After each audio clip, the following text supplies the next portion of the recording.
بسم اللہ الرحمن الرحیم۔ مطالب الفرقان، سورہ بنی اسرائیل، مکی، نمبر 17، آیت نمبر 1۔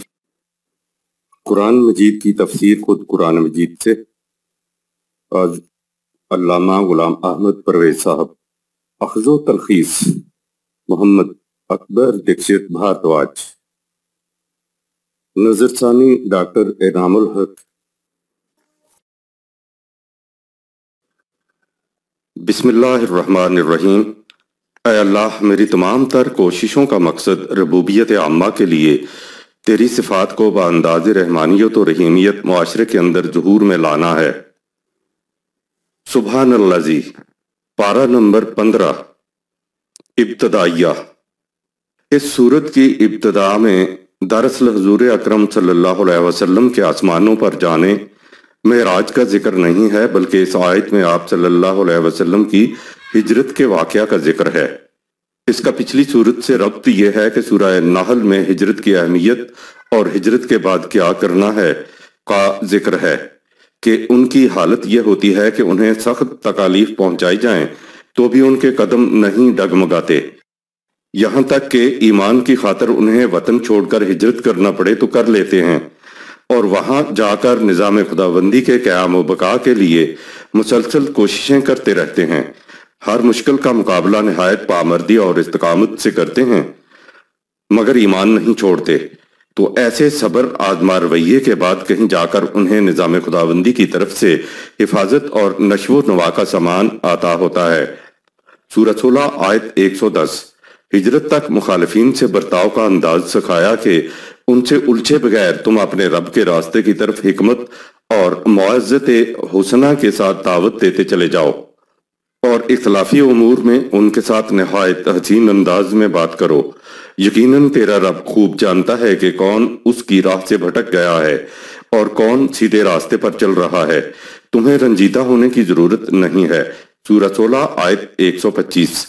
مخالفین کی خفیہ سازش کا ذکر کرتے ہوئے کہا کہ تم اپنے پروگرام پر استقامت سے جمے رہو، اور یہ استقامت قوانین خداوندی کی تائید ہی سے حاصل ہو سکے گی، اور ان مخالفین کی تباہی کے احساس سے افسردہ خاطر نہ ہو، اور نہ ہی ان کی خفیہ سازشوں کی وجہ سے دل گرفتہ ہو۔ سورہ 16 آیت 127۔ تاریخ کے مطابق مخالفین کی آخری خفیہ اسکیم یہ تھی کہ رسول اللہ صلی اللہ علیہ وسلم کو چپکے سے قتل کر دیا جائے، لیکن خدا کی اسکیمیں تو اتنی بلند و برتر ہوتی ہیں کہ وہ مخالفین کے قیاس و گمان میں بھی نہیں آ سکتی۔ اس لیے سورہ نحل کی آخری آیات کے تسلسل اور ربط میں اس سورت کی ابتدا ہی میں کہا سبحان اللذی، سورہ 17 آیت نمبر 1۔ وہ خدا کی ذات بہت بلند ہے اور اس کی تدابیر بھی مخالفین کی پہنچ سے بہت دور ہیں، یعنی مخالفین خدا کی تدابیر کو ناکام بنا ہی نہیں سکتے۔ سبحان اللذی یا سبحان اللہ قرآن اس وقت استعمال کرتا ہے جب آگے بہت اہم بات کرنا ہو۔ آگے آیا ہے اسریٰ بعبدہ لیلاً، سورہ 17 آیت نمبر 1، جو اپنے بندے کو راتوں رات نکال کر لے گئی، من المسجد الحرام الی المسجد الاقصی، سورہ 17 آیت نمبر 1، بیت الحرام سے مسجد اقصی تک، الذی بارکنا حولہ، سورہ 17 آیت نمبر 1۔ مسجد اقصی اور اس کا گرد و نواح بڑی ہی بابرکت جگہ ہے۔ ہجرت فرار نہیں ہے، جان بچانے کے لیے خدا محمد صلی اللہ علیہ وسلم کو یہاں سے نکال کر نہیں لے گیا تھا۔ خدا نے تو خود کہا کہ محمد بجز این نیست کہ وہ صرف خدا کا پیغام لانے والا ہے۔ اگر کل کو یہ مر جائے یا قتل کر دیا جائے تو کیا تم اپنے پچھلے پاؤں لوٹ جاؤ گے؟ سورہ 3 آیت نمبر 143۔ پھر کس لیے خدا آپ صلی اللہ علیہ وسلم کو نکال کر لے گیا تھا؟ کہا لِنُرِیَّهُ مِنْ آیَاتِنَا، سورہ 17 آیت نمبر 1، تاکہ وہ آیات، وہ انقلابات جو ضمیر کائنات میں نشو و نما پا رہے تھے، اب وقت آ گیا ہے کہ ان آیات کو، ان انقلابات کو بے نقاب کر کے لوگوں کے سامنے لا کر دکھایا جائے۔ حضرت موسیٰ علیہ السلام سے بھی خدا نے کہا تھا کہ لِنُرِیَّكَ مِنْ آیَاتِنَا الْكُبْرَى، سورہ 20 آیت نمبر 23۔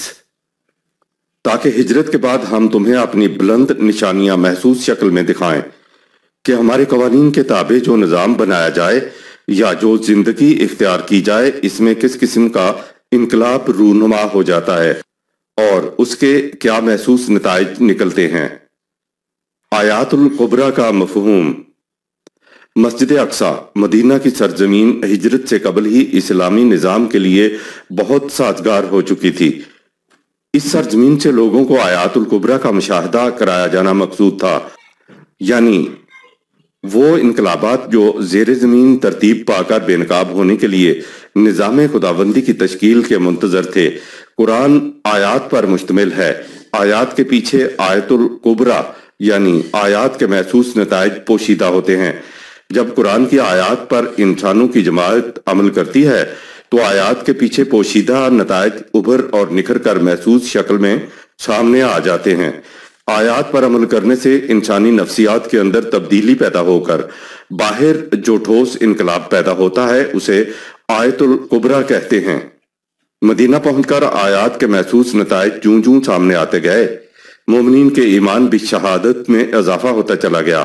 یاد رہے کہ آیات الکبریٰ سے ایمان بالشہادت میں اضافہ ہوتا ہے۔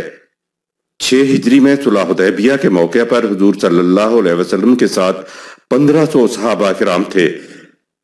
اس صلح کو قرآن نے فتح مبین کہا ہے۔ اس کے 2 سال کے بعد 8 ہجری میں فتح مکہ کے موقع پر حضور صلی اللہ علیہ وسلم کے ساتھ 10,000 سے بھی زیادہ صحابہ اکرام تھے۔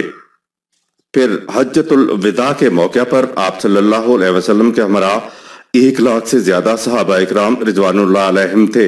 مکہ میں قرآن کی آیات پر عمل کرنے کے لیے فضا سازگار نہ تھی تو آیات الکبریٰ یعنی آیات پر عمل کرنے کے محسوس شکل میں نتائج بھی سامنے نہ آئے تھے۔ انبیاء اکرام کو بھیجنے کا مقصد خدا کا یہ ہوتا تھا کہ بالخصوص جماعت مومنین کو اور بالعموم عوام کو آیات الکبریٰ کا مشاہدہ کرایا جائے۔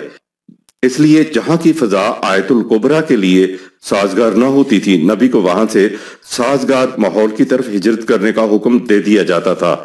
قرآن کے دعاوی جب حزب اللہ کے اعمال کے نتیجے میں محسوس شکل میں سچ ثابت ہو کر سامنے آتے ہیں تو نتائج کو دیکھ کر لوگ جوک در جوک نظام خداوندی کی طرف دوڑ کر آتے ہیں۔ سورہ 110 آیت نمبر 2۔ حزب اللہ کا آیات اللہ کے مطابق عمل کرنے سے جو محسوس نتائج سامنے آتے ہیں انہیں آیات الکبریٰ کہتے ہیں۔ ہجرت کا مرحلہ تقریباً ہر نبی کی زندگی میں آیا ہے۔ انبیاء اکرام کی دعوت کا پہلا مرحلہ انذار و تبشیر کا اور پھر دوسرا مرحلہ ہجرت کا ہوتا ہے۔ ایک رسول طبعی قوانین کے تابع بہرحال کسی خاص مقام میں ہی پیدا ہونا ہوتا تھا، وہیں وہ اپنی ابتدائی زندگی بسر کرتا تھا، وہیں وہ منصب نبوت پر سرفراز کیا جاتا تھا اور وہیں سے وہ نبوت و رسالت کے پروگرام و تبلیغ کا آغاز کرتا تھا، وہیں سے اس کی مخالفت شروع ہوتی تھی، وہیں پر وہ دلوں اور ذہنوں کو بدلتا تھا۔ دلوں سے پتھروں کے بتوں کو نکالنا تو کچھ مشکل نہیں ہوتا، کیونکہ پتھر کے بتوں نے تو ادھر ادھر کہیں ہونا نہیں ہوتا، لیکن دلوں اور ذہنوں میں بسے مفاد پرستیوں کے بت اور باطل عقائد کو نکالنا بہت مشکل ہوتا ہے۔ ایک نبی مفاد پرستیوں کے ہر بت کو توڑتا تھا، ان کے ہر باطل عقیدے کو باطل قرار دیتا تھا، تو پھر مخالفتوں کے ہجوم نے تو آنا ہی ہوتا تھا۔ نبوت و رسالت کا کام ہے ہی کمر توڑ، جیسے کہ قرآن میں کہا گیا، یہ وہ بوجھ تھا جس نے تیری کمر توڑ رکھی تھی۔ سورہ 94 آیات 2-3۔ آہستہ آہستہ رسول اللہ صلی اللہ علیہ وسلم کی ایک جماعت پیدا ہوتی چلی گئی۔ نبی مخالفتوں کے باوجود نظام خداوندی قائم کرنے کے لیے دعوت و تبلیغ کا سلسلہ جاری رکھتا ہے۔ ایک ایک دو دو کر کے افراد شامل ہوتے رہتے ہیں، یہاں تک کہ ایک وقت آیات الکبریٰ یعنی قوانین خداوندی پر ایک نظام کے تحت عمل کرنے کے نتائج کو دیکھ کر لوگ جوک در جوک اس نظام میں شامل ہوتے چلے جاتے ہیں۔ سورہ 110 آیت 2۔ آپ صلی اللہ علیہ وسلم اور صحابہ اکرام رضوان اللہ علیہم دونوں نے مل کر مسلسل 13 سال جد و جہد کی، گالیاں کھائیں، مار کھائی، اذیتیں سہیں، تکالیف برداشت کیں۔ اس سارے کچھ کے بعد ہجرت کا وقت آیا۔ یہ 13 سال کا عرصہ نبوت کی 23 سالہ زندگی کا قریباً 60% سے بھی زیادہ بنتا ہے۔ یہ ہے ابتدائی دور جس میں محمد صلی اللہ علیہ وسلم نے مقناطیس کی مانند قریش میں سے بہترین افراد کو اپنی طرف کھینچ لیا تھا۔ اس دور کا سارا حاصل مسلسل جدوجہد، اذیتیں، مشکلات اور ایک چھوٹی سی جماعت تھی۔ جماعت کا ہر فرد آفتاب تھا، جن کے متعلق خدا نے خود کہا، اے رسول، تیرے لیے خدا اور تیرے یہ ساتھی کافی ہیں، یعنی اکیلا خدا کافی نہیں ہے۔ یہ تھی قیمت، یہ تھی قدر اس چھوٹی سی جماعت کی۔ اسی جماعت کے لیے خدا نے کہا، رضی اللہ عنہم و رضو عنہ، یہ ہم سے راضی ہوئے اور ہم ان سے راضی ہوئے، یعنی یہ ہمارے قوانین سے ہم آہنگ ہو گئے اور ہمارے قوانین کے نتائج، خوشگواریاں ان سے ہم آہنگ ہو گئے۔ اس قدر گرام بہا جماعت کو لے کر رسول اللہ صلی اللہ علیہ وسلم نے مدینہ کی طرف ہجرت کی۔ سورہ نحل کے آخر میں کہا کہ ان کی خفیہ تدبیروں سے نہ گھبراؤ، ہم تمہارے ساتھ ہیں، اور اس کے بعد اگلی یہ سورہ شروع ہوتی ہے سبحان اللہ جی، سورہ 17 آیت نمبر 1۔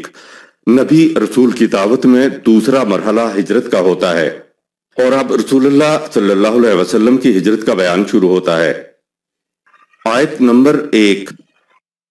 سبحان الذي أسرى بعبده ليلا من المسجد الحرام إلى المسجد الأقصى الذي باركنا حوله لنريه من آياتنا إنه هو السميع البصير۔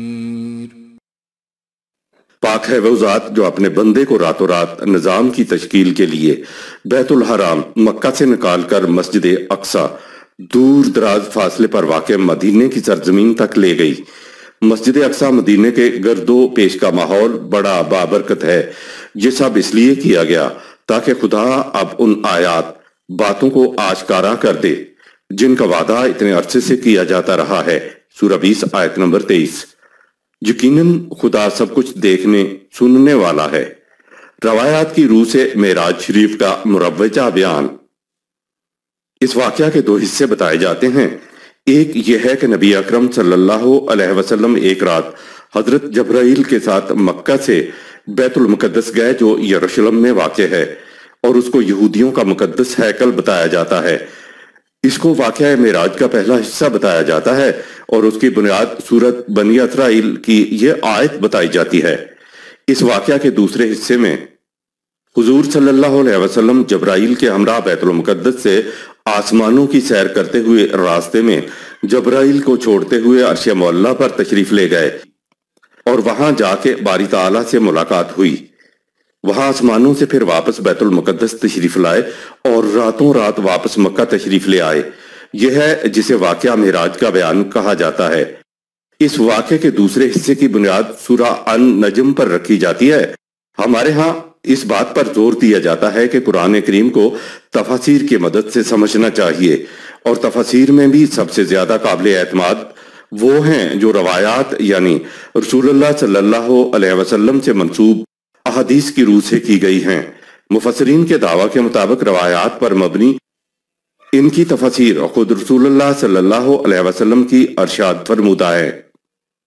اب ظاہر ہے کہ رسول اللہ صلی اللہ علیہ وسلم سے منسوب کر کے جو تفسیر پیش کی جائے گی تو پھر اس سے الگ تو قرآن کی کوئی تفسیر بیان کی نہیں کی جا سکتی۔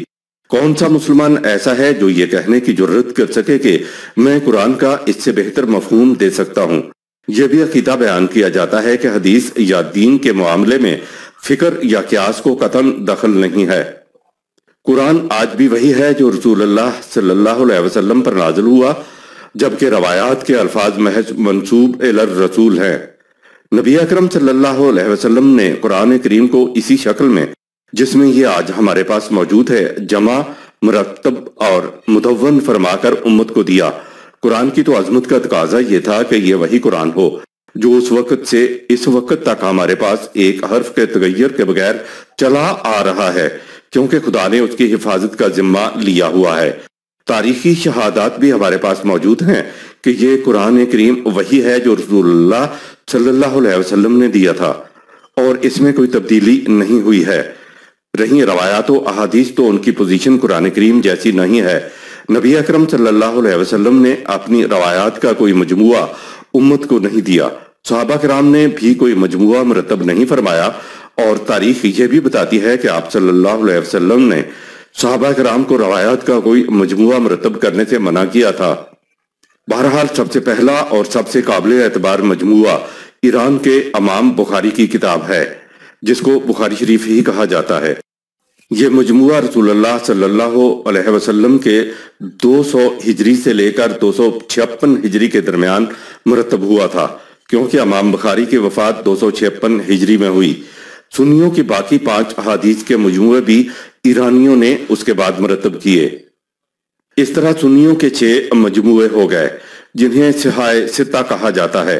گویا رسول اللہ صلی اللہ علیہ وسلم کے اتنے سالوں کے بعد یہ مجموعے مرتب ہوئے، اور مرتب بھی کسی سابقہ تحریری مواد سے نہیں ہوئے، بلکہ زبانی سنی سنائی روایات کی بنیاد پر مرتب ہوئے۔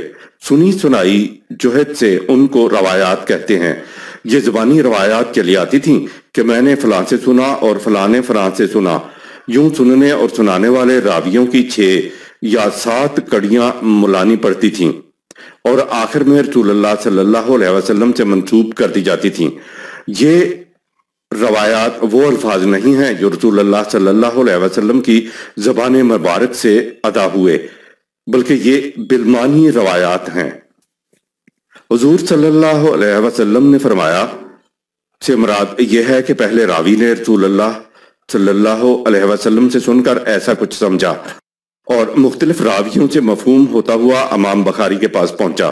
اس کے بعد وقت کی حکومت کے کہنے پر نہیں، بلکہ امام بخاری نے خود ہی تہیہ کیا کہ ان منتشر روایات کو جمع کیا جائے۔ امام بخاری نے بخاری شریف کے مقدمہ میں خود لکھا ہے کہ انہوں نے کوئی 6 لاکھ روایات کو لوگوں کی زبانی سن کر جمع کیا، اور ان میں سے انہوں نے قریباً 5,93,000 روایات کو جو ان کے اپنے معیار کے مطابق نہیں تھیں کو مسترد کر دیا، اور بقایا تقریباً 7,000 مقرر سمیت کو اپنے مجموعے کے اندر شامل کیا۔ باقی مجموعے بھی اسی طرح مرتب ہو کے ہمارے پاس آئے ہیں۔ تو یہ روایات وہ ہیں جن کو احادیث رسول اللہ صلی اللہ علیہ وسلم کہا جاتا ہے۔ دراصل ان روایات کی صحیح پوزیشن تو یہ ہے کہ ان روایات کو حضور صلی اللہ علیہ وسلم کی طرف صرف منسوب کیا گیا ہے، لہٰذا یہ ساری روایات منسوب علیہ الرسول ہیں، یعنی جن کی رسول اللہ صلی اللہ علیہ وسلم کی طرف صرف نسبت کی جاتی ہے۔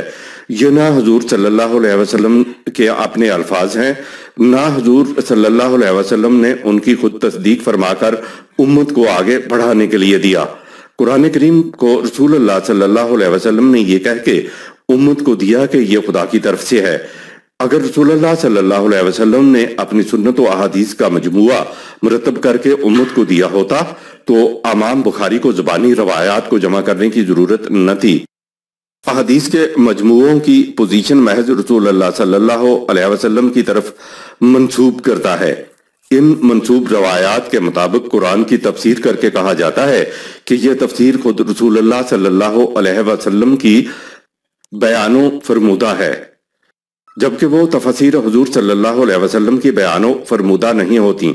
سب سے پہلا راوی بھی رسول اللہ صلی اللہ علیہ وسلم کے الفاظ بیان نہیں کرتا تھا، بلکہ وہ کہتا تھا کہ حضور صلی اللہ علیہ وسلم نے یوں او کما قال رسول اللہ، یا جیسا کچھ آپ نے فرمایا ہو۔ سب تفاسیر اسی طرح لکھی گئی ہیں۔ سب سے پہلی قرآن کی تفسیر ایران ہی کے رہنے والے امام طبری 224 ہجری تا 310 ہجری کی 30 جلدوں پر مشتمل ہے۔ انہوں نے ہر آیت کے متعلق روایات جمع کر دی ہیں۔ جب روایات رسول اللہ صلی اللہ علیہ وسلم کے الفاظ نہیں ہیں تو روایات پر مبنی تفاسیر رسول اللہ صلی اللہ علیہ وسلم کی بیان و فرمودہ کس طرح ہو سکتی ہیں؟ امام طبری نے اسلام کی تاریخ یعنی تاریخ طبری بھی لکھ ڈالی۔ روایات سے متعلق قوی اور ضعیف کی بحث تمام مفسروں کے نزدیک ہوتی رہی ہے، لہذا روایات کی بنیاد پر تفاسیر میں بھی اختلافات ہیں۔ امام رازی نے اپنی تفسیر کبیر کی بنیاد تفسیر بالرائے پر رکھی، جس کو یہ کہہ کر مسترد کر دیا گیا کہ یہ رسول اللہ صلی اللہ علیہ وسلم کے بیان و فرمودہ تفسیر کے خلاف ہے۔ اگر دیکھا جائے تو رسول اللہ صلی اللہ علیہ وسلم کی بیان و فرمودہ تفسیر تو کوئی نہیں ہے، جتنی موجود ہیں ان کی بنیاد منسوب علیہ الرسول روایات پر ہے، یعنی لوگوں نے منسوب روایات کی بنیاد پر اپنی تفسیر کو رسول اللہ صلی اللہ علیہ وسلم کی بنیاد و فرمودہ تفسیر کہہ کر لوگوں کے سامنے پیش کر دیا۔ روایات پر مبنی واقعہ معراج تنقید کے ساتھ۔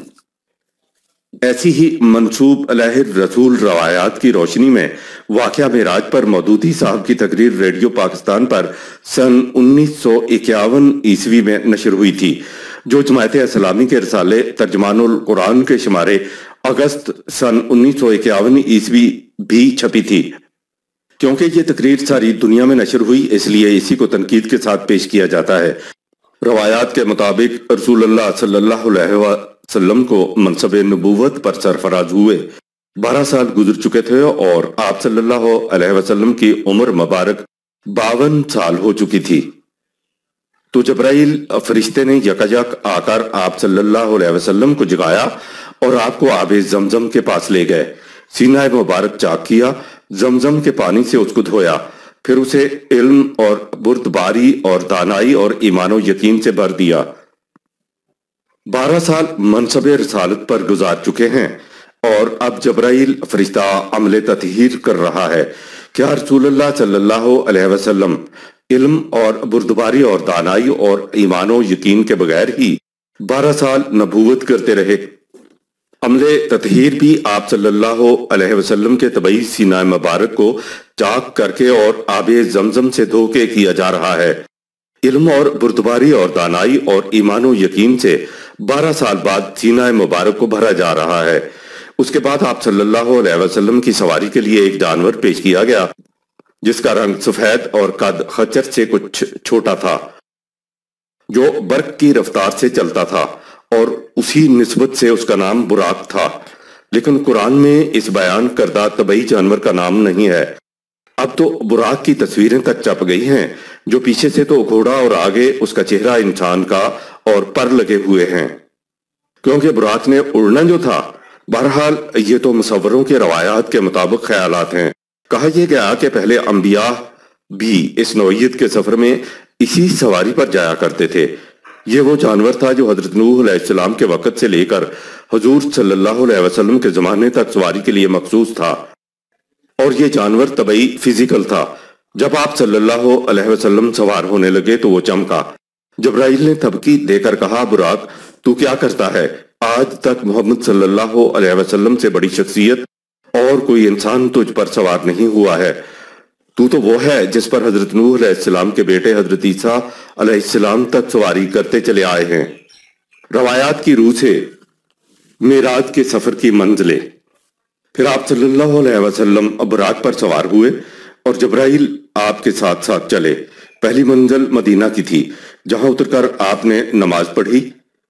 جبرائیل نے کہا، اس جگہ آپ صلی اللہ علیہ وسلم ہجرت کر کے آئیں گے۔ دوسری منزل کوہ سینا کی تھی، جہاں خدا حضرت موسیٰ علیہ السلام سے ہم کلام ہوا تھا۔ تیسری منزل بیت لحم کی تھی، جہاں حضرت عیسیٰ علیہ السلام پیدا ہوئے تھے، اور چوتھی منزل بیت المقدس کی تھی، جہاں براق کا سفر ختم ہوا۔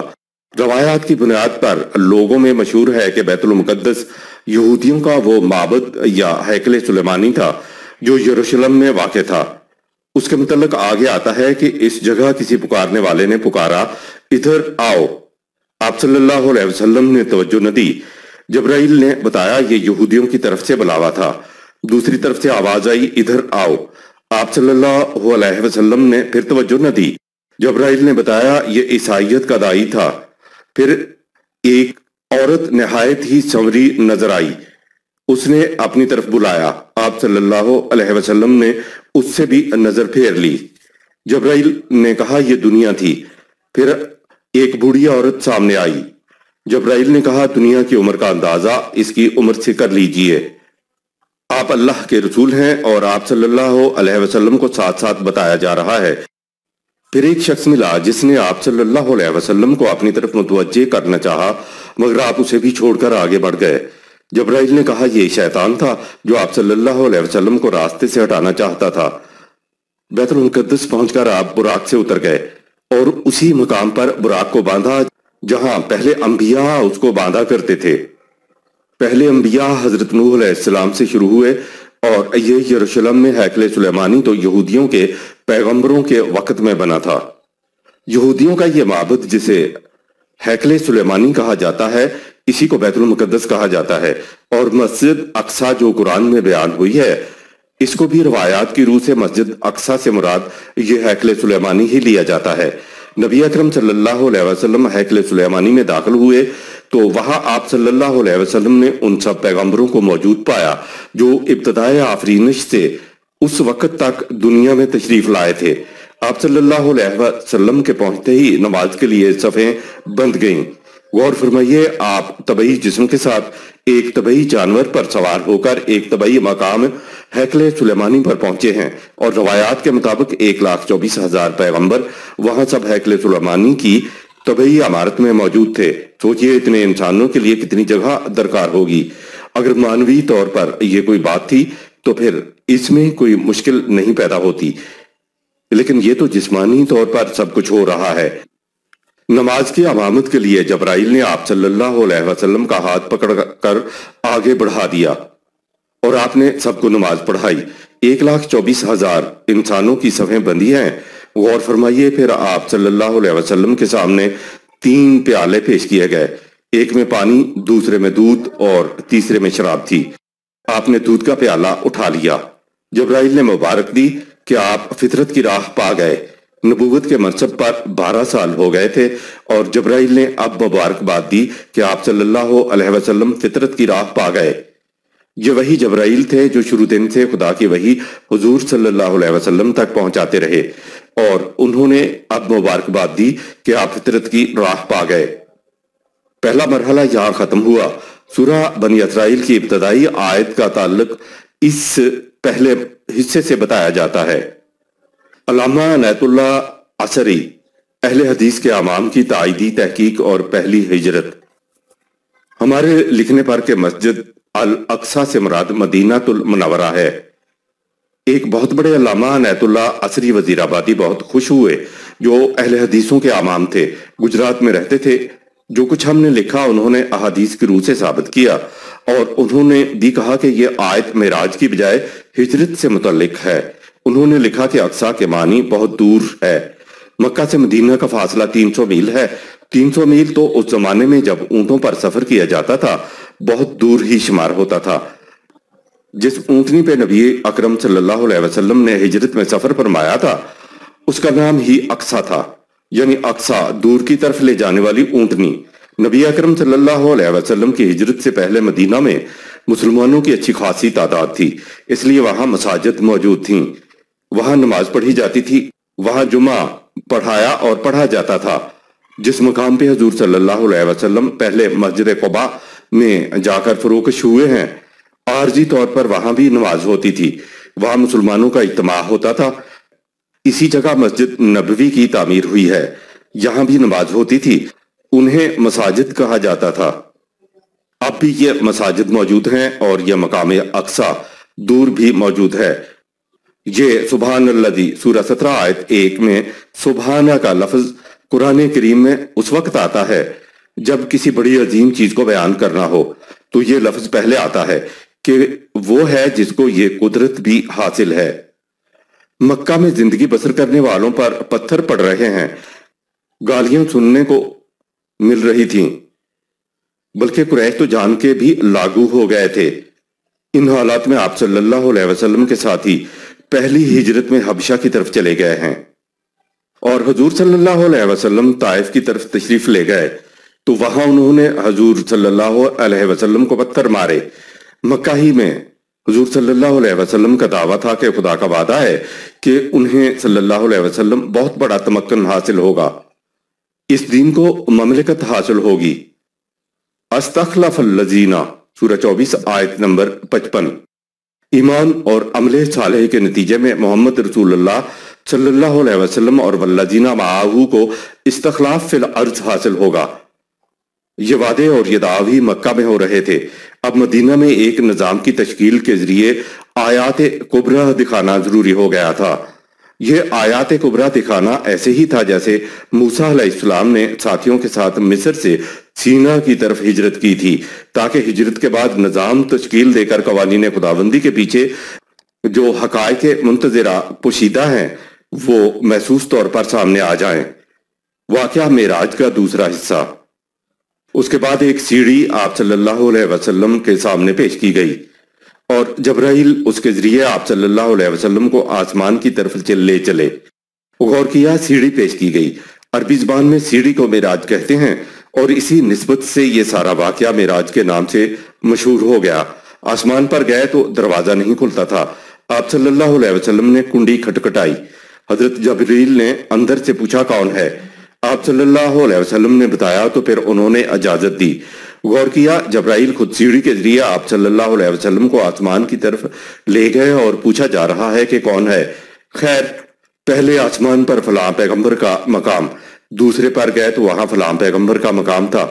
اس طرح وہ ایک ایک آسمان پر انبیاء سے ملتے ہوئے عرش معلی تک جا پہنچے۔ وہاں پھر اللہ تعالیٰ سے ملاقات ہوئی اور راستے میں جہنم کے مناظر دیکھے۔ دوزخ میں دیکھا کہ کچھ عورتیں اپنی چھاتیوں کے بل لٹک رہی ہیں۔ پوچھا یہ کون ہیں؟ کہا گیا کہ یہ وہ عورتیں ہیں جنہوں نے اپنے شوہروں کو اپنے بچے نہیں دیے۔ پھر ایسے لوگ تھے جن کے پیٹ بے انتہا بڑے بڑے سانپوں سے بھرے ہوئے تھے، یعنی یہ مختلف چیزیں اس میں دیکھی گئیں۔ جبرائیل جو ساتھ ساتھ تھے وہ سدرۃ المنتہا پر ٹھہر گئے اور آپ صلی اللہ علیہ وسلم تنہا آگے بڑھے۔ سدرۃ المنتہا سے آگے پہنچے تو ایک ہموار بلند سطح پر بارگاہ جلال و جمال ذات خداوندی کو سامنے پایا۔ ہم کلامی کا شرف بخشا گیا۔ خدا سے باتیں ہوئیں اور 50 نمازیں رسول اللہ صلی اللہ علیہ وسلم اور آپ کی امت پر فرض کر دی گئیں اور سورہ بقرہ کی آخری 2 آیات دیں اور شرک کے سوا سب گناہوں کی بخشش کا امکان ظاہر کیا گیا۔ سوال یہ ہے کہ کیا ان چیزوں کے لیے یہ سارا کچھ ہوا؟ جو حضور تشریف لے گئے، یہ باتیں تو جبرائیل کے ذریعے بھی پہنچائی جا سکتی تھیں۔ واپسی پر حضرت موسیٰ علیہ السلام سے ملاقات ہوئی۔ اس نے سن کر کہا کہ میں بنی اسرائیل کا تجربہ رکھتا ہوں، میرا اندازہ ہے کہ آپ صلی اللہ علیہ وسلم کی امت 50 نمازوں کی پابندی نہیں کر سکتی، یعنی خدا نے 50 نمازیں فرض کیں۔ یہ رسول آخر الزمان صلی اللہ علیہ وسلم اس حکم خداوندی کو لے کر آ گئے۔ حکم دینے والا خدا، حکم لے کر آنے والا آخری رسول اور بتانے والا نبی حضرت موسیٰ علیہ السلام ہے کہ نہیں پڑھی جا سکیں گی۔ حضرت موسیٰ علیہ السلام ہمارا اور یہودیوں کا مشترکہ نبی ہے۔ حکم دینے والے خدا کے متعلق کیا تصور ابھرتا ہے کہ اس کو معلوم ہی نہ ہوا کہ 50 نمازیں نہیں پڑھی جا سکیں گی؟ روایت کے مطابق خدا ایسا حکم دے چکے جو ناممکن العمل ہے۔ ساتھ معلوم ہو رہا ہے کہ ایک یہودی بول رہا ہے۔ اس روایت دینے والے یہودی نے کہا یہ ہے کہ آپ کا رسول جس خدا سے جا کے ملا، ان کی یہ قوت ہے کہ 50 نمازوں کا فریضہ جو کہ ناممکن العمل تھا دیا، اور پھر آپ کے رسول کے متعلق تصور یہ دیا کہ حضرت موسیٰ علیہ السلام محمد صلی اللہ علیہ وسلم کو بچوں کی طرح پڑھا رہے ہیں۔ یہ روایت منہ سے بول رہی ہے کہ یہ کسی یہودی کی گڑھی ہوئی ہے، اور اس کا مقصد کیا تھا؟ یہ بھی نہیں کہ حضور صلی اللہ علیہ وسلم نے کہا ہو کہ ہم بہتر جانتے ہیں، یا یہ کہا ہو کہ خدا نے فرض کی ہے تو خدا بہتر جانتا ہے۔ موسیٰ علیہ السلام نے کہا نمازوں میں کمی کے لیے درخواست کیجئے۔ آپ گئے تو 10 نمازیں کم ہو گئیں۔ حضرت موسیٰ علیہ السلام نے کہا پھر جائیے، نہیں پڑھی جائیں گی۔ پھر جاتے ہیں، 10 نمازیں مزید کم ہو جاتی ہیں۔ اسی طرح رسول اللہ صلی اللہ علیہ وسلم حضرت موسیٰ علیہ السلام کے کہنے پر بار بار اللہ تعالیٰ کے پاس جاتے رہے، یہاں تک کہ 5 نمازیں رہ گئیں۔ حضرت موسیٰ علیہ السلام نے کہا یہ بھی نہیں پڑھی جا سکیں گی، پھر جائیں۔ تو رسول اللہ صلی اللہ علیہ وسلم نے کہا اب مجھے شرم آتی ہے، میں اب نہیں جاتا۔ یہ ہے یہودی روایت جو رسول اللہ صلی اللہ علیہ وسلم کی طرف منسوب کر دی گئی ہے۔ یہودیوں کے بیت المقدس پر اعتراضات۔ بیت المقدس کو مسجد اقصی مسلمانوں نے تسلیم کر لیا تو سن 1969 عیسوی میں یہودیوں نے بیت المقدس پر اپنا دعویٰ ان بنیادوں پر کیا کہ بیت المقدس یعنی ہمارا ہیکل سلیمانی تو تمہارے رسول کے زمانے سے بہت پہلے سے تھا، جس کو خود تمہارے قرآن نے مسجد اقصی کہا ہے۔ نمبر 2، ہمارے ہیکل کو مسمار کر کے تم مسلمانوں نے یہ مسجد اقصی بنائی تھی، تو پھر بتاؤ کہ اصل ملکیت کس کی ہے؟ مسلمانوں نے کہا کہ یہ ہمارا قبلہ اول ہے، اس لیے یہ ہماری ملکیت میں رہنا چاہیے۔ یہودیوں نے کہا کہ نمبر 3، ہماری مسجد یا ہیکل کو اگر تم اپنا قبلہ بنا لو تو کیا اس طرح وہ تمہاری ملکیت میں چلا جائے گا؟ اگر ہم تمہارے کعبہ کو اپنا قبلہ بنا لیں تو کیا تم اسے ہماری ملکیت میں دے دو گے؟ یہودیوں کی یہ دلیل کہ نمبر 4، مسلمان تو ہماری اس مسجد کو، ہمارے اس ہیکل کو خود مانتے ہیں کہ یہ رسول اللہ صلی اللہ علیہ وسلم کے زمانے میں موجود تھی، وہاں آ کر مسلمانوں کی روایت کے مطابق آپ صلی اللہ علیہ وسلم نے نماز پڑھی، مسلمانوں ہی کی احادیث کے مطابق قرآن نے ہیکل سلیمانی کو مسجد اقصی کہا ہے، پھر تم یہ کیسے کہہ سکتے ہو کہ یہ ہماری ملکیت ہے؟ ستمبر سن 1969 میں جب یہودیوں کی طرف سے یہ اعتراض ہوا تو مودودی صاحب نے اپنے رسالے ترجمان القرآن میں کہا کہ تاریخ کے مطابق 70 عیسوی میں نبی اکرم صلی اللہ علیہ وسلم کی بعثت سے بھی 500 سال پہلے ایک رومی جرنیل نے ہیکل سلیمانی کی اینٹ سے اینٹ بجا دی تھی۔ گویا کہ 70 عیسوی میں ہیکل کا کوئی نام و نشان باقی نہ تھا، کوئی مسجد نہیں تھی، کوئی معبد نہیں تھا، بس ایک دیوار کہیں رہ گئی تھی جسے یہ یہودی دیوار گریا ویلنگ وال کہتے ہیں۔ یہ اس دیوار کے سامنے ہر سال اس کی یاد میں رویا کرتے تھے کہ یہاں ہمارا ایک ہیکل ہوتا تھا، ہماری مسجد ہوتی تھی۔ عیسائیوں نے اس جگہ پر اپنا گرجا بنا لیا ہوا تھا کیونکہ وہ کہتے تھے کہ حضرت عیسیٰ علیہ السلام کی پیدائش وہاں ہوئی تھی۔ بہرحال یہودیوں کی کوئی چیز وہاں موجود نہ تھی۔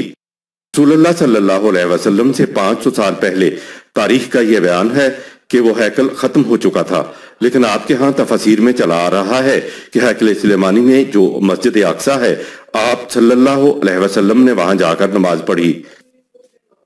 مسجد اقصی کی اصل حقیقت یہ ہے کہ حضرت عمر رضی اللہ تعالی عنہ کے عہد میں جب یروشلم فتح ہوا تو اس وقت یہاں یہودیوں کا کوئی معبد نہیں تھا، یہاں کھنڈر پڑے ہوئے تھے اور عیسائیوں کا گرجا تھا۔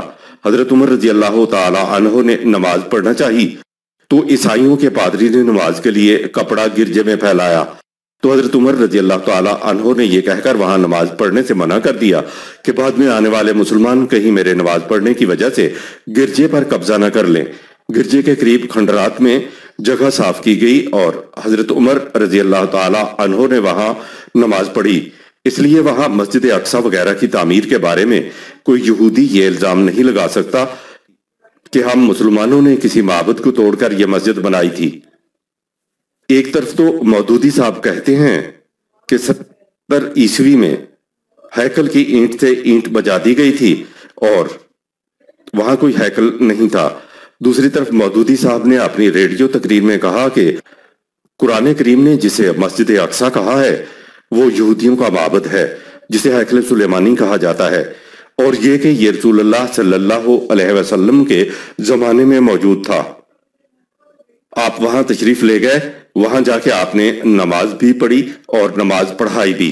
اس کے بعد یہودیوں نے کہا کہ نمبر 5، حضور کے زمانے میں تو تم تسلیم کرتے ہو کہ یہ معبد، یہ ہیکل سلیمانی موجود تھا، اور اس کے بعد تو یہ موجود نہیں رہا، اب اس کی بجائے وہاں مسجد اقصی ہے اور وہ مسلمانوں کی ہے۔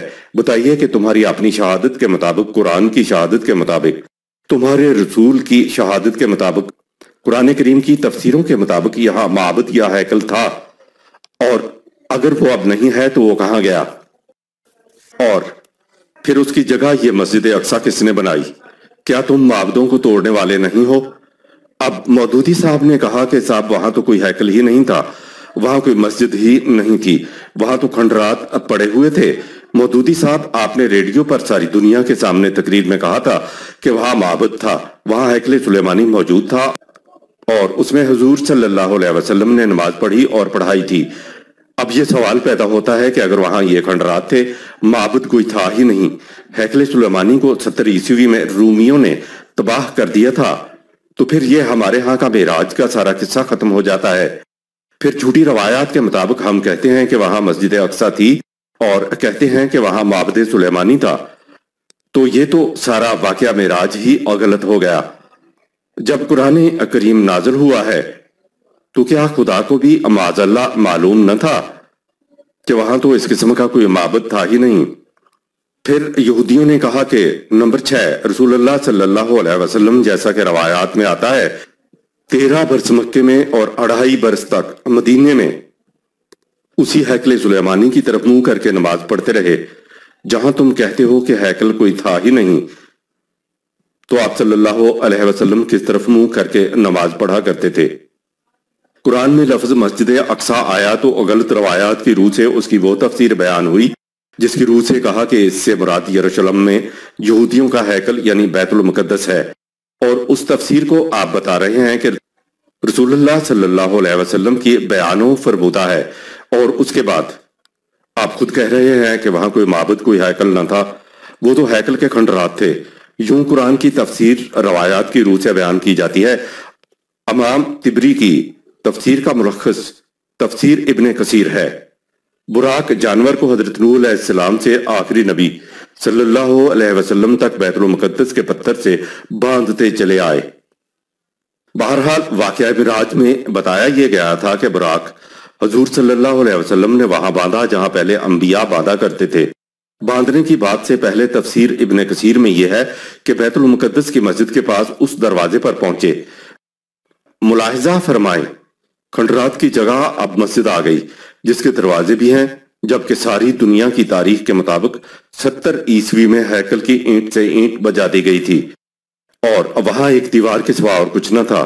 آگے روایات میں ہے باب محمد صلی اللہ علیہ وسلم کے قریب ایک پتھر تھا جس میں جبرائیل نے انگلی لگائی تو اس میں سوراخ ہو گیا اور آپ صلی اللہ علیہ وسلم نے اس سوراخ میں براق کو باندھ دیا۔ اسی جگہ تمام انبیاء اپنے براق کو باندھا کرتے تھے۔ اس سے پہلے پتھر میں سوراخ نہیں تھا تو براق کو پہلے انبیاء کس چیز کے ساتھ باندھتے تھے، جبکہ پتھر میں اس سے پہلے سوراخ نہیں تھا۔ براق، پتھر، سوراخ اور بیت المقدس سب طبعی فزیکل ہو رہا ہے۔ بعض نے کہا یہ روحانی چیز تھی تو بعضوں نے کہا یہ خواب تھا۔ اب سوال پیدا ہوتا ہے کہ اس واقعہ کی کوئی شہادت بھی مل سکتی ہے کہ حضور صلی اللہ علیہ وسلم واقعی وہاں فزیکلی گئے اور طبعی جسم کے ساتھ وہاں جا کے نماز پڑھی اور انبیاء کی امامت کرائی؟ شہادت لائے بھی تو ہرکل کے دربار میں ایک یہودی کی جو یہودیوں کا ایک لاٹ پادری تھا۔ راوی کو یہ بھی معلوم نہیں کہ پادری یہودیوں کے نہیں عیسائیوں کے ہوتے ہیں۔ پادری نے شہادت دی کہ مسجد کے تمام دروازے بند کرنا میں نے اپنے ذمہ لیا ہوا تھا۔ اس رات سارے دروازے میں نے بند کر دیے مگر ایک دروازہ بند نہ ہوا۔ بڑھئی کو بلایا گیا لیکن کوشش کے باوجود وہ دروازہ بند نہ ہو سکا۔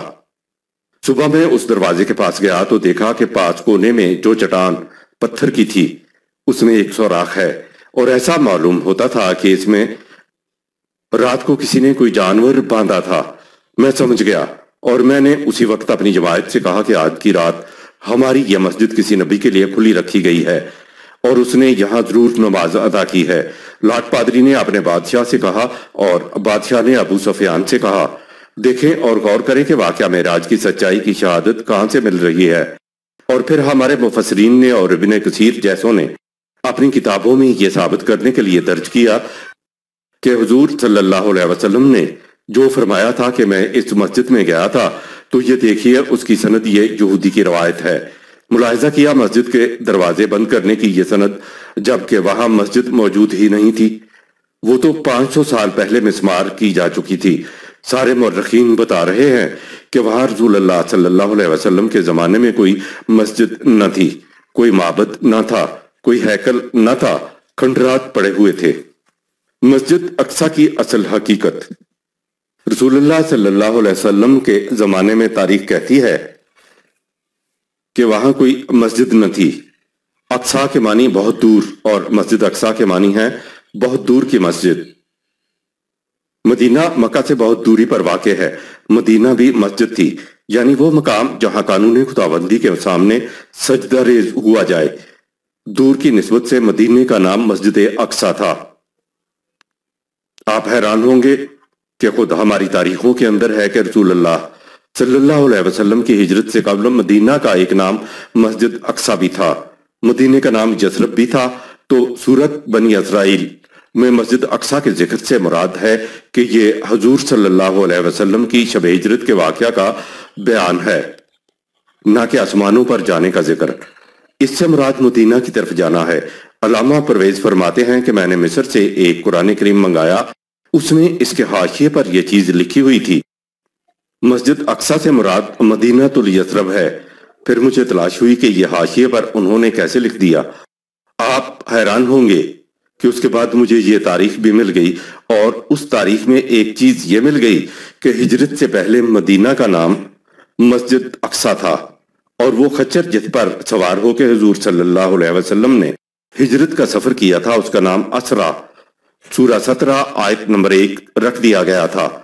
حضور صلی اللہ علیہ وسلم نے اس خچر پر کئی سفر کیے، اور ہماری تاریخ میں اس کا یہ نام ملتا ہے۔ مدینہ ہی کا نام مسجد اقصی تھا، جیسے مسجد الحرام سے صرف کعبہ ہی مراد نہیں ہوتا، بعض اوقات اس سے پورا مکہ مراد ہوتا ہے۔ خود قرآن میں یہ ہے کہ انہوں نے تمہیں اور وہاں کے رہنے والوں کو مسجد الحرام سے نکال دیا، اور جب وہ ہجرت کر کے مدینے میں آئے تو اس سے مراد کعبہ کے رہنے والے نہیں تھے، ہجرت کرنے والے مکہ کے لوگ تھے۔ کعبہ میں تو کوئی رہتا ہی نہیں ہے۔ یہ تو قرآن کا انداز بیان ہے۔ تاریخ ہمیں بتاتی ہے کہ مدینہ کے اور دوسرے ناموں کے علاوہ ایک نام مسجد اقصی بھی تھا۔ مسجد تو اب ہمارے ہاں چار دیواری کے اندر گھری ہوئی کو سمجھا جاتا ہے، ورنہ مسجد تو حضور صلی اللہ علیہ وسلم کے ارشاد کے مطابق کل روئے زمین کا تختہ مسلمانوں کی مسجد ہے۔ مومن جہاں بھی کھڑا ہو کے اپنے خدا کی اطاعت کرے گا وہی جگہ مسجد کہلائے گی۔ مسجد کسی عمارت کا نام نہیں ہے۔ ہمارے ہاں یہ الگ بات ہے کہ اجتماع کے لیے عمارت کی بھی ضرورت پڑتی ہے، لیکن معنوی اعتبار سے مسجد صرف عمارت ہی کو نہیں کہتے جہاں اجتماعات ہوں، بلکہ جس مقام پر بھی خدا کے قوانین کو سربلند اور غالب کیا جائے گا وہ مقام، وہ سرزمین نظام خداوندی کے لیے مسجد متصور ہوگی۔ اگر اسلامی نظام قائم ہو جائے تو آج جسے آپ پارلیمنٹ کہتے ہیں وہ مسجد کے ہی مترادف ہوگی۔ آج بھی اگر آپ کے ہاں قرآن کریم کے مطابق کوئی مملکت قائم ہوتی ہے تو اس مملکت کے قوانین نافذ کرنے والا جو ادارہ ہوگا وہ مسجد کبریٰ کہلائے گا۔ قرآن میں تو اصطلاح ہی کبریٰ دی ہوئی ہے، دوسروں سے اصطلاحیں مانگنے کی ضرورت ہی نہیں ہے۔ آج جسے اسمبلی ہال کہتے ہیں، نظام خداوندی کی یہ مملکت کی مسجد کبریٰ ہوگی۔ تمام کا تمام تختہ ارض کو مسجد قرار دینے سے تو یہ مراد ہے کہ قوانین خداوندی پورے کرۂ ارض کو محیط ہیں۔ ایسا کرنا مسلمانوں کا فریضہ بھی ہے، اور یہ ساری زمین خدا کے نور سے جگمگا اٹھے گی سے بھی یہی مراد ہے۔ اس دور میں مقام مسجد کی اہمیت رسول اللہ صلی اللہ علیہ وسلم سے منسوب اوپر درج حدیث پاک کی روشنی میں سمجھائے گی۔ ویسے بھی جو مسجد اقصی یروشلم میں آج موجود ہے اس کو بنی امیہ کے زمانے میں خلیفہ عبد الملک نے بنایا تھا۔ یہ مسلمانوں کی مسجد ہے، وہ مسلمانوں کی بنی ہوئی ہے، اور جو چٹان کے اوپر ایک قبہ بنا ہوا ہے یہ بنی امیہ کے ایک بادشاہ خلیفہ عبد الملک نے 72 ہجری میں بنایا تھا۔ اس پر سنِ تعمیر درج ہے۔ بعد میں عباسیوں کے خلیفہ ہارون الرشید نے اس میں ترمیم کی تھی، نئے سرے سے کچھ مرمت کرائی اور اس پر اپنے نام کی تختی بھی لگوائی۔ عجیب بات ہے، معمار پہلی تختی اتارنا بھول گئے، چنانچہ وہ پہلی تختی سن کے ساتھ آج بھی وہاں لگی ہوئی ہے۔ ان لوگوں نے بھی اسے مسجد اقصی اس لیے کہا کہ یہ دمشق میں رہتے تھے۔ دمشق بنو امیہ کا دارالخلافہ تھا، اور وہ مسجد اقصی دمشق سے بہت دور مقام پر واقع تھی۔ واقعہ معراج پر قرآن کی روح سے اٹھنے والے سوالات۔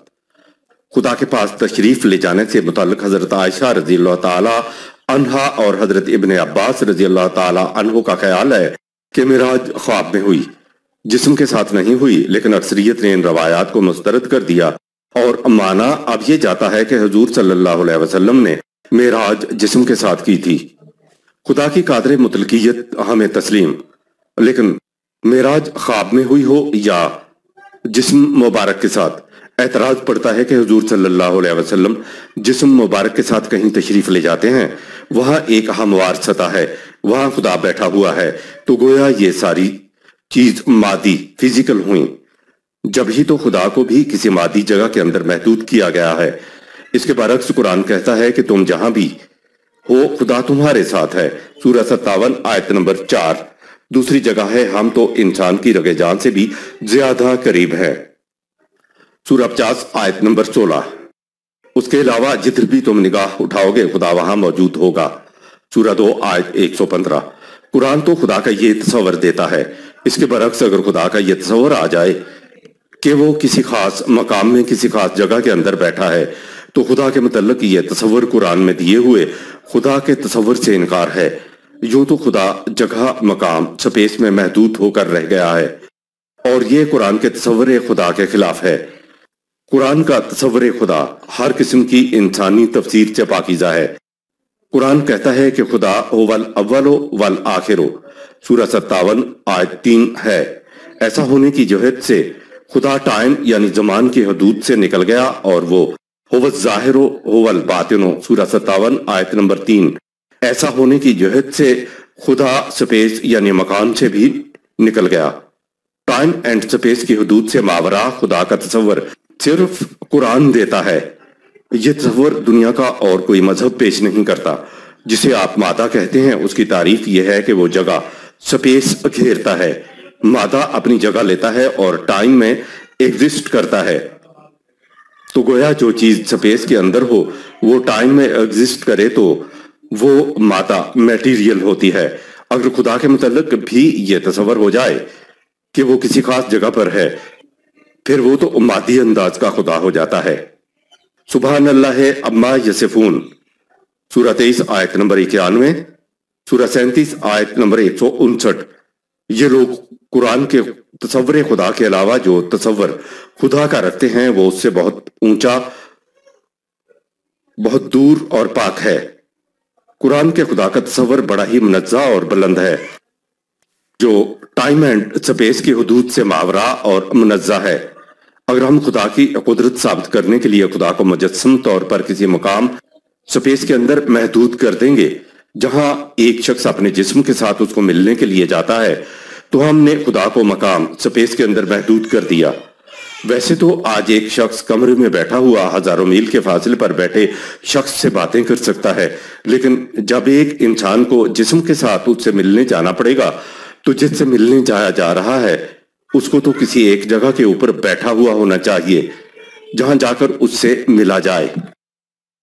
طبعی و اخلاقی قوانین خدا کے بنائے ہوئے ہیں، ان کو بناتے ہوئے خدا نے اپنی قدرت کاملہ کا مظاہرہ کیا، لیکن بنا چکنے کے بعد خدا نے اپنی قدرت کاملہ کو اپنے ہی بنائے ہوئے قوانین کے حصار میں مقید کر لیا۔ خدا کے ایسا کر لینے سے اس کی قدرت کاملہ پر اعتراض وارد نہیں ہوتا، کیونکہ وہ اس طرح کسی دوسرے کے نہیں بلکہ خود اپنے ہی قوانین کی پابندی کر رہا ہے۔ معراج کے پہلے حصے کی سند تو یہودیوں کے لاٹ پادری پوپ کی روایت سے ملی، لیکن اب عرش پر جانے کی سند نہیں مل رہی تھی۔ جب امریکن خلا نورد پہلی دفعہ چاند پر پہنچے تو ہمارے ہاں نعرہ تکبیر بلند ہو گیا کہ لیجئے صاحب آؤ دیکھو کہاں ہیں وہ معراج کا انکار کرنے والے۔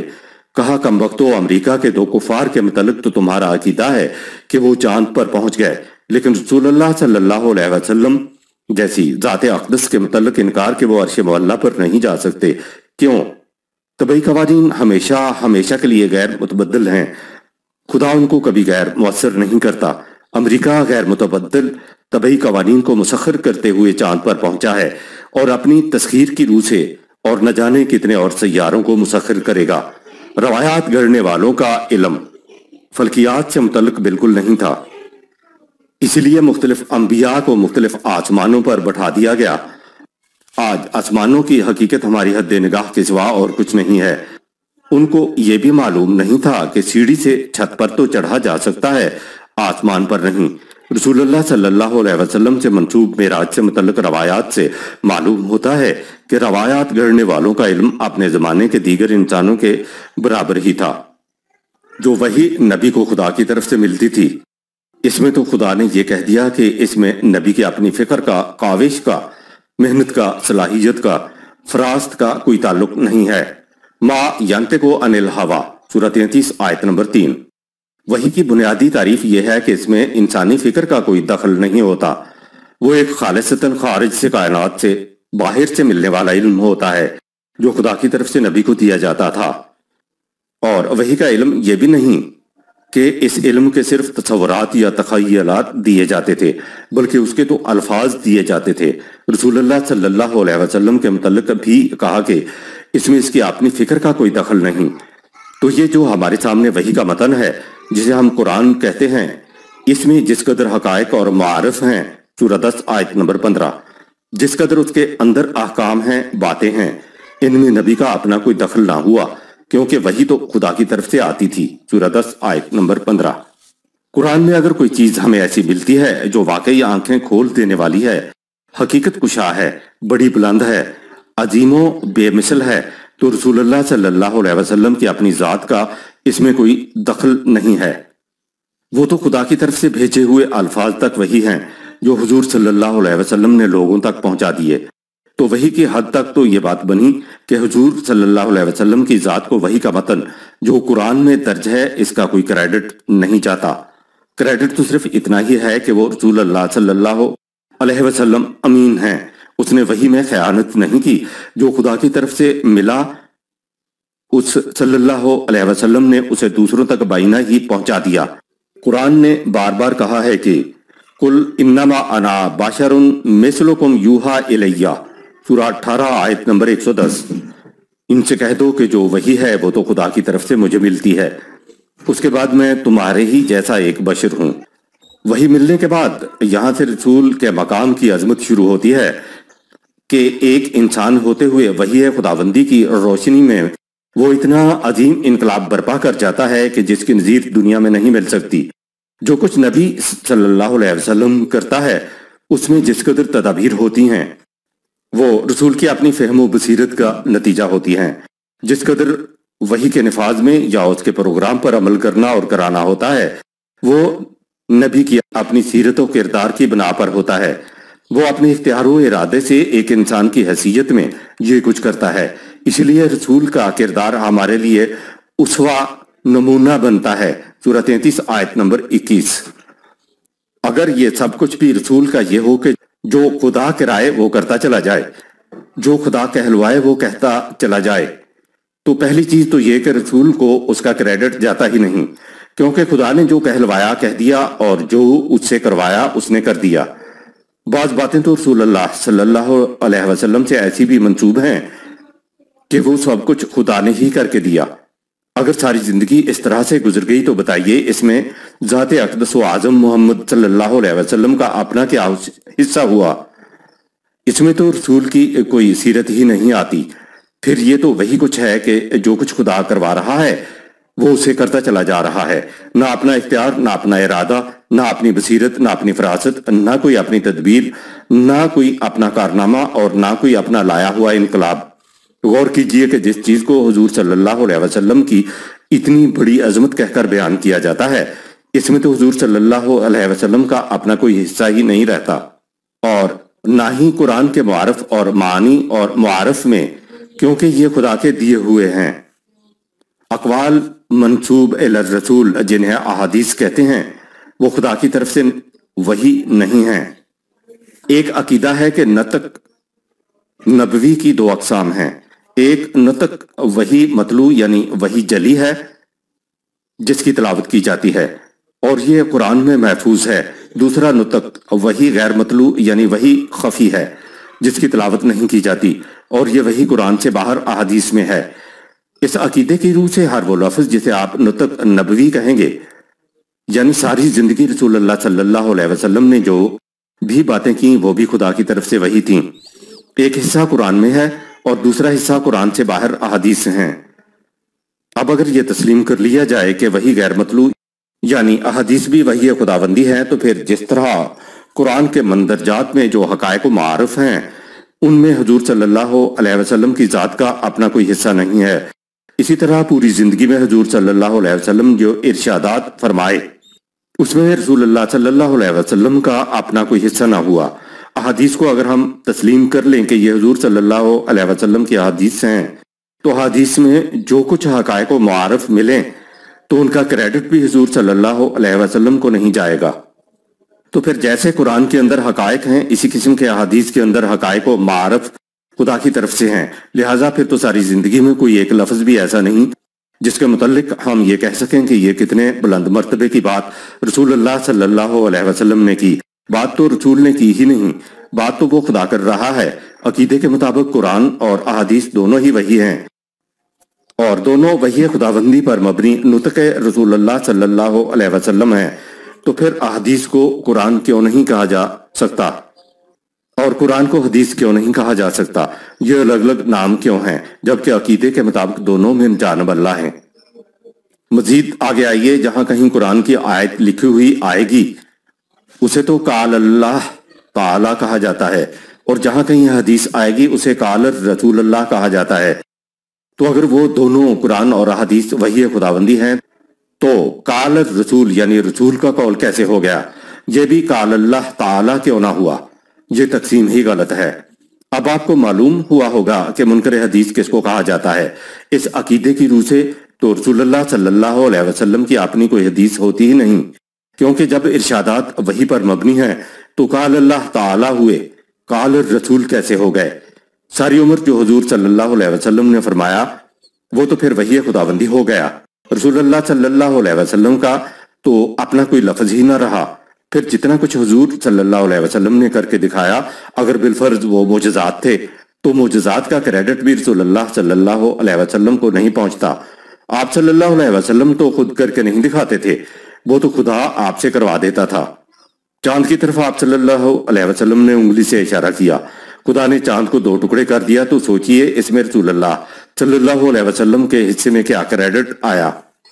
ہم مسلمانوں کا دعویٰ ہے اور ایمان بھی ہے کہ دنیا میں کائنات انسانیہ میں عظیم ترین انسانی شخصیت حضور صلی اللہ علیہ وسلم کی تھی، اور یہ بھی ہمارا ایمان ہے کہ بعد از خدا بزرگ تو یہ قصہ مختصر، لیکن یہ اسی صورت میں ہوگی جب ہم تسلیم کریں کہ حضور صلی اللہ علیہ وسلم نے جو کچھ کر کے دکھایا اور جو کچھ آپ کے فربودات میں کمال حقائق و معارف ملتے ہیں وہ حضور نے اپنی ذاتی انسانی حیثیت سے کر کے دکھایا، اور فرمایا اس میں خدا کا کوئی ہاتھ نہیں تھا۔ تبھی رسول اللہ صلی اللہ علیہ وسلم کی سیرت ہمارے سامنے آئے گی جو ہمارے لیے نمونہ بنے گی، ورنہ حضور صلی اللہ علیہ وسلم کو کوئی کریڈٹ نہیں جائے گا، اور نہ ہی رسول اللہ صلی اللہ علیہ وسلم کی زندگی ہمارے لیے نمونہ بن سکتی ہے۔ خدا نے آپ سے کرایا اور کہلوایا، ہم سے بھی خدا کرائے اور کہلوائے تو ہم بھی ویسا ہی کر دکھائیں گے جیسا خدا ہم سے کروانا اور کہلوانا چاہتا ہے۔ کارناموں اور ارشادات میں کمال درجے کے حقائق اور معارف کا کریڈٹ تبھی رسول اللہ صلی اللہ علیہ وسلم کو جائے گا اگر تسلیم کیا جائے کہ وہ آپ صلی اللہ علیہ وسلم کے اپنے فہم و تدبر کا نتیجہ تھے۔ ہم قرآن کے ساتھ قرآن میں درج رسول اللہ صلی اللہ علیہ وسلم کی سیرت کو بھی چیلنج کے ساتھ دنیا کے سامنے پیش کر سکتے ہیں کہ کسی انسان یا انسانوں کے مجموعے کا ملا ہوا ایسا فکری کلام لا کے دکھاؤ، اور دنیا نہیں لا سکے گی۔ قرآن کے ساتھ رسول اللہ صلی اللہ علیہ وسلم کی سیرت بھی ایک چیلنج ہے۔ ہم دنیا کو چیلنج کر سکتے ہیں کہ وحی کا اتباع چھوڑ کر محض انسانی فکر کے اعتبار سے ایسی سیرت و کردار سامنے لا کر دکھاؤ۔ رسول اللہ صلی اللہ علیہ وسلم کی سیرت و کردار کو آپ کا ذاتی کارنامہ تسلیم کریں تو یہ حضور صلی اللہ علیہ وسلم کا احترام ہوگا، یہ حضور صلی اللہ علیہ وسلم کی صحیح رفعت ہوگی، یہ ہوگا وہ مقام کہ ایک انسان ہوتے ہوئے آپ وہ کچھ کر کے دکھا گئے کہ دوسرا انسان جب دیکھتا ہے تو اس کی زبان پر تحسین و آفرین کے پھول آ جاتے ہیں۔ ایک انسان ہوتے ہوئے وہ یہ سب کچھ کر گیا، یہ کارنامے لائے گا اس ذات اقدس و اعظم کے لیے عقیدت کے پھول، ورنہ اگر قدم قدم پر یہ مانا جائے کہ اس میں آپ کا کچھ حصہ نہیں تو کہاں سے آئیں گے تبریک و تہنیت کے پھول؟ میدان جنگ کی حکمت عملیوں کے بارے میں غیر مسلم انگشت بدنداں ہیں کہ آپ نے کس طریق سے یہ جنگیں لڑی ہیں۔ اگر ان سے کہہ دیا جائے کہ نہیں، رسول اللہ صلی اللہ علیہ وسلم تو خدا کے ایک اعلیٰ انسٹرومنٹ کے طور پر کام کر رہے تھے، تو آپ نے تو اس میں سے کچھ نہیں کیا تھا، وہ تو خدا بتاتا جاتا تھا کہ یہاں میمنہ رکھو، یہاں میسرہ رکھو، اب حملہ کر دو، اب پیچھے ہٹ جاؤ، اب صلح کر لو، اب نہ کرو۔ تو غیر مسلم جو آپ کی حسن تدابیر اور کریکٹر کو بے نظیر تسلیم کر رہے ہیں، اور اسی قرآن نے کہا ہے وَرَفَعْنَا لَكَ ذِكْرَكَ، سورہ 94 آیت نمبر 4۔ اور ہم نے تیرے ذکر کو بلندیاں عطا کر دیں، یعنی ذکر تبھی ہو سکتا ہے جب رسول اللہ صلی اللہ علیہ وسلم کے کارناموں اور آپ کے ارشادات میں کمال درجے کے حقائق اور معارف آپ صلی اللہ علیہ وسلم کے سمجھیں، ورنہ تو یہ ہے کہ رسول اللہ صلی اللہ علیہ وسلم نے تو ساری عمر کچھ کیا ہی نہیں، وہ تو خدا تھا جو کراتا تھا۔ ہم اپنی طرف سے سمجھتے ہیں کہ رسول اللہ صلی اللہ علیہ وسلم کو بہت بلند مقام عطا کر رہے ہیں، حالانکہ جس عقیدے کا ذکر چلا آ رہا ہے اس کے مطابق تو رسول کی زندگی ہمارے لیے نمونہ بن ہی نہیں سکتی۔ دیکھیے بات کہاں تک پہنچ گئی۔ سیرت و کردار عظمت علت بننے میں ہے، نہ کہ معلول بننے میں۔ کائنات کو عدم نتھنگنیس سے وجود بینگ میں لے آنا خدا کا اتنا بڑا معجزہ ہے کہ اس کے بعد تو اس کے سامنے ہر معجزہ ہیچ ہو جاتا ہے۔ دنیا بھر کے سائنسدان تحقیقات و انکشافات کے بعد کاز اینڈ ایفیکٹ کا قانون دے کر چلے گئے کہ ہر نتیجہ یعنی ایفیکٹ جو سامنے آتا ہے اس کا ایک سبب کاز ہوتا ہے جس کی وجہ سے وہ نتیجہ برآمد ہوتا ہے۔ مثلا پانی گرم ہوتا ہے تو آگ کی حرارت کی وجہ سے، آگ حرارت پہنچاتی ہے تو کاربن کی وجہ سے، اور کاربن جلتی ہے تو آکسیجن کی وجہ سے جو موجود ہوتی ہے۔ چیزیں موجود ہوتی ہیں، سائنسدان ان تمام کو اس لیے پیچھے کی طرف لے جاتے ہیں تاکہ وہ کاز اینڈ ایفیکٹ معلوم کر سکیں کہ جن کی بنا پر وہ نتائج برآمد ہوئے ہیں، اور یہ معلوم ہوا کہ اسباب کاز کیا ہیں اور اسباب کے معلول نتائج ایفیکٹ کیا ہیں۔ پہلے انسان کو کازز معلوم نہیں تھے، اب سائنسدانوں نے معلوم کر لیے ہیں۔ سائنسدان صرف کازز جو موجود ہوتے ہیں کو ڈسکور کرتا چلا جاتا ہے، ان پر پڑا ہوا پرتہ اٹھاتا چلا جاتا ہے، پیچھے جاتا ہوا وہ جب آغاز کائنات پر پہنچ جاتا ہے تو وہاں بڑے سے بڑا سائنسدان بھی یہ کہہ کر بیٹھ جاتا ہے کہ یہاں حیرت کے سوا کچھ نہیں ہے، کوئی نہیں بتا سکتا کہ یہ کائنات نتھنگنیس سے بینگ میں کیسے آ گئی۔ یہ ہے خدا کا معجزہ۔ خدا پہاڑ کو دریا میں تبدیل کر دے تو یہ اس کی قدرت کا کرشمہ ہوگا، اور اس کا کریڈٹ بھی صرف خدا کے لیے ہوگا۔ خدا کی قدرت کو ہم تسلیم کرتے ہیں، خدا ایسا کر سکتا ہے۔ اس کے برعکس اگر وہ نبی کے ہاتھوں سے یہ کچھ کرواتا جائے اور کہے کہ ہم نے یہ کروایا تو اس پر ہم کہیں گے کہ خدا ایسا ہے جو یہ کروا دیتا ہے، لیکن اس میں نبی کی عظمت نہیں آتی۔ بلندی تو تب ہے کہ نبی وحی کا اتباع اپنے اختیار و ارادے سے کرے اور بلند سیرت و کردار کا مظاہرہ خود کر کے دکھائے، پھر یہ حسین ترین نمونہ دیگر انسانوں کے لیے اسوہ بنے گا۔ پھر اس کے لیے کہا جائے گا وَإِنَّكَ لَعَلَىٰ خُلُقٍ عَظِيمٍ، سورہ 68 آیت نمبر 4۔ تو کیریکٹر کی بلندیوں کے اوپر ہے۔ اگر کردار میں مجبوری و محکوری نظر آئے تو مجبور کی نہ تو نیکی نیکی ہے اور نہ مجبور کی برائی برائی ہے۔ نیکی تو اس میں ہے کہ آپ جھوٹ بولنے کی قوت و استطاعت رکھنے کے باوجود سچ بولیں، لیکن اگر جھوٹ بولنے کی صلاحیت ہی آپ میں نہیں ہے تو کیریکٹر کی بلندی کیا معنی رکھتی ہے؟ گائے ساری عمر جھوٹ نہیں بولتی تو اس کو کسی نے کریڈٹ نہیں دیا، کیونکہ اس میں جھوٹ بولنے کی صلاحیت ہی نہیں ہے۔ انسان اگر جھوٹ نہ بولے تو یہ اس کا کریڈٹ ہے۔ بکری کا کوئی کریڈٹ نہیں کہ اس نے کسی کو ڈنک نہیں مارا، کیونکہ ڈنک اس کے پاس ہے ہی نہیں، تو مارے گی کہاں سے؟ شیر روز چیر پھاڑ کرتا ہے تو اس کو کبھی پھانسی نہیں دی گئی۔ چیر پھاڑ کرنا نہ اس کا گناہ ہے اور نہ ثواب ہے۔ جب انسان اپنے اختیار و ارادے سے کچھ نہیں کرتا، خدا اس سے کرواتا چلا جاتا ہے، تو انسان کی اس میں عظمت کہاں ہے؟ انسان اختیار کے باوجود برائی نہیں کرتا تو یہ اس کی بہت بڑی خوبی ہے۔ انسان ساری عمر بدگماش رہتے ہوئے کسی خاص مقام کے اوپر ایسے بلند کردار کا ثبوت دے دے کہ لوگ اش اش کر اٹھیں تو اس پر کہہ دیا جاتا ہے کہ اس کا یہ ایک کام ایسا ہے جو اس کے سارے بد اعمال کو دھو گیا ہے۔ یاد رکھیے کسی چیز کو کرنے والا ایک سبب کاز ہوتا ہے، پھر اس کا نتیجہ ایفیکٹ ہوتا ہے۔ اس کائنات کی جتنی مجبور چیزیں ہیں ان میں بظاہر جو سبب کاز ہے وہ بھی ایک جانور ہوتا ہے۔ مثلا شیر نے بکری کو پھاڑ دیا، بظاہر یہ نظر آتا ہے کہ وہ شیر اس عمل کا کاز ہے، لیکن جب ہم دیکھیں تو شیر کسی دو راہ پر کھڑا نہیں ہوتا کہ چاہے تو پھاڑ ڈالے اور چاہے تو چھوڑ دے۔ ایسا کرنے کا اسے اختیار نہیں ہوتا، وہ تو اپنی فطرت اور بھوک کے ہاتھوں مجبور ہوتا ہے۔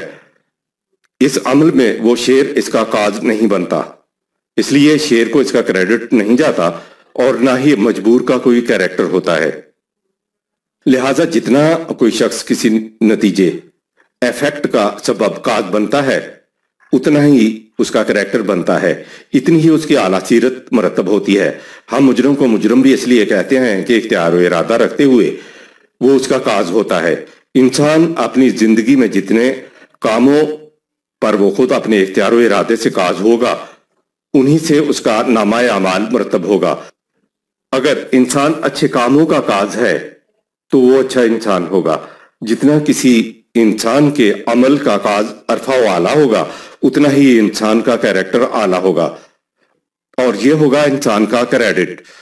اگر کسی دوسرے کے کرنے پر یہ ایفیکٹ ہوگا تو اس کا کریڈٹ اس کو نہیں جائے گا بلکہ اس کو جائے گا جس نے وہ کچھ کروایا ہے۔ یاد رکھیے کہ کسی چیز کا ایفیکٹ ہونا کریڈٹ ہی نہیں دیتا، صرف کسی چیز کا کاز ہونا ہی کریڈٹ دیتا ہے۔ کائنات کی جتنی مجبور چیزیں ہیں وہ کسی چیز کا کاز نہیں ہوتی، اس لیے انہیں کریڈٹ بھی نہیں جاتا۔ انسان کی عظمت کا انحصار اس کے کاز بنتے ہیں۔ جتنی چیزیں وہ اپنے اختیار و ارادے سے کرتا ہے وہ اس کا کاز ہوتا ہے، اور اس سے جو اعمال سرزد ہوتے ہیں وہ اس کے ایفیکٹ ہوتے ہیں۔ تو انسان کی عظمت کا راز اس میں ہے کہ وہ کسی چیز کا کتنا کاز بنتا ہے۔ محکوم و مغلوب قوم تو بیچاری ایفیکٹ ہی ایفیکٹ ہوتی ہے، کاز نہیں ہوتی۔ یہ محکوم و محتاج اور غلام اپنے آقا کے احکام کے ایفیکٹ ہوتے ہیں اور آقا کاز ہوتا ہے۔ ڈاکیا چٹھی پہنچاتا ہے تو یہ ایفیکٹ ہے۔ وہ قانون جو ڈاکیا کو چٹھی پہنچانے پر مجبور کرتا ہے وہ دراصل کاز ہے۔ غلام یا ملازم کاز نہیں بن سکتے۔ ذات خداوندی کسی کاز کی ایفیکٹ نہیں ہے۔ انسان کو چاہیے کہ جس قدر ممکن ہو کم سے کم ایفیکٹ بنے، اور جس قدر ممکن ہو زیادہ سے زیادہ کاز بنے۔ یہ انسانیت کا مقام ہوگا۔ خدا کا عظیم مقام یہ ہے کہ وہ کسی کاز کا ایفیکٹ نہیں ہے، وہ تو ہر ایفیکٹ کا کاز ہے۔ جو انسان قوانین خداوندی کے مطابق جتنا زیادہ کاز بنتا چلا جائے گا اتنا ہی خدا کی صفات اس کے اندر آتی چلی جائیں گی۔ ایسا انسان خدا کے رنگ سبقت اللہ میں رنگتا چلا جائے گا۔ یہ مقام تو مقام خداوندی ہوگا، وہ کسی کاز کا ایفیکٹ نہ ہو۔ اسی لیے خدا کو مسبب الاسباب کہتے ہیں۔ خدا کی ایک تعریف ڈیفینیشن یہ بھی ہے کہ خدا کاز ہی کاز ہے۔ خدا کے بندے وہ ہوں گے جو دنیا میں قوانین خداوندی کے مطابق کسی چیز کا جتنا زیادہ کاز ہوں گے اتنے ہی وہ خدا کے مقرب ہوں گے۔ جتنا کوئی انسان ایفیکٹ ہوتا چلا جائے گا اتنا ہی وہ کائنات کی مجبور چیزوں میں داخل ہوتا چلا جائے گا۔ ایسا شخص شے یعنی تھنگ بن جائے گا، انسان نہیں رہے گا۔ انسان کی عظمت اس میں ہے کہ وہ بتا سکے کہ میں کتنے اچھے ایفیکٹ کا کاز رہا ہوں۔ اگر یہ ہو کہ میں کتنے کاز تھے جن کا ایفیکٹ رہا ہوں تو دنیا کے اندر ذلیل ترین زندگی یہ ہوگی۔ نبی وحی وصول کرنے کے معاملے میں تو ایفیکٹ ہوتا ہے اور کاز خدا ہوتا ہے۔ جسے خدا کلام دیتا ہے تو وہ کلام اس نبی کا کلام نہیں ہوتا، اس لیے وحی کے معاملے میں نبی ایفیکٹ ہوتا ہے۔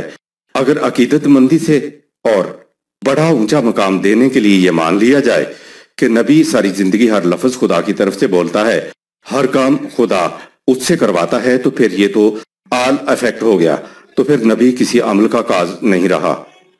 اور اگر یہی چیز اسوہ حسنہ بنتی ہے تو ہمارے لیے تو اور بھی دشواری ہو جائے گی، کیونکہ عام انسانوں سے نہ خدا کہلواتا ہے نہ کچھ کرواتا ہے۔ نبی کے متعلق ہمارا یہی عقیدہ ہے کہ اس سے خدا کرواتا تھا، کہلواتا تھا، اور ہم سے وہ نہ کچھ کرواتا ہے نہ کہلواتا ہے۔